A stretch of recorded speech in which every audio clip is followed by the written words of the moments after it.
Ever feel like your money just disappears and you can't explain where it went? That's emotional spending. And today, I'm showing you the best apps that track emotional spending so well, it's almost scary. Stick around, because one of these apps does something I've never seen before, and it might change how you view every purchase you make.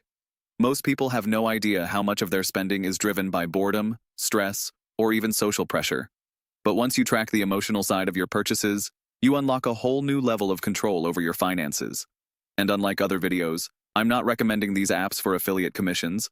I'm doing it because I've worked with clients who've used these tools to save thousands after just a few weeks of tracking. Let's start with the one that's surprisingly powerful and completely free, Emma. This isn't just a budgeting app. Emma connects to all your accounts, flags subscriptions, and what makes it different is how it categorizes spending triggers. You can tag emotions next to transactions like stress purchase or boredom scroll, and over time, it builds a behavioral map of your emotional spending patterns. Once you see your mood linked to your money in black and white, it hits different. Next is YNAB, or You Need a Budget. If you've heard of it, you might think it's just for budgeting. But here's what most people don't realize. YNAB forces intentionality with every dollar before you spend it. That act alone surfaces emotional spending because you're forced to plan your indulgence.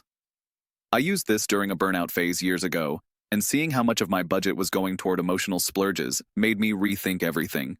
It's not about guilt, it's about awareness. Then there's Clio, which uses AI to monitor your spending habits and roast you when you make dumb financial choices. But what's underrated is the emotional insight it gives in a playful tone. You get spending breakdowns, emotional nudges, and challenges like no impulse buys for 7 days. It sounds silly, but it works. The gamification adds a layer of mindfulness that traditional apps miss. And that's exactly what makes emotional spending visible. You need friction to wake up the pattern. Monarch Money is another standout.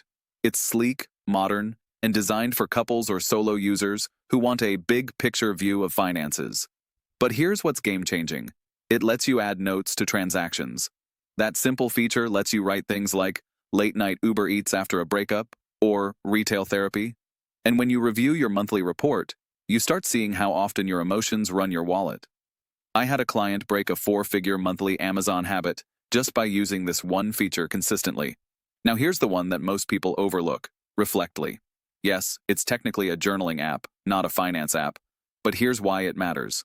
Pair Reflectly with a budgeting app and journal your emotions before and after spending. It sounds extra, but the insights are wild. You'll start noticing emotional triggers hours or even days before you actually spend. And once you catch the pattern, you stop being reactive with money. Before we wrap, there's something crucial. Emotional spending isn't solved by budgeting alone. It's solved by awareness. You need to track not just what you bought, but why you bought it. These apps give you the tools, but it's the reflection that gives you control. Most people never make that connection, and that's why they stay stuck in cycles of regret spending. If you got value from this video, subscribe to support content that's not fueled by hidden affiliate incentives. I'm here to help you take control of your money with zero fluff.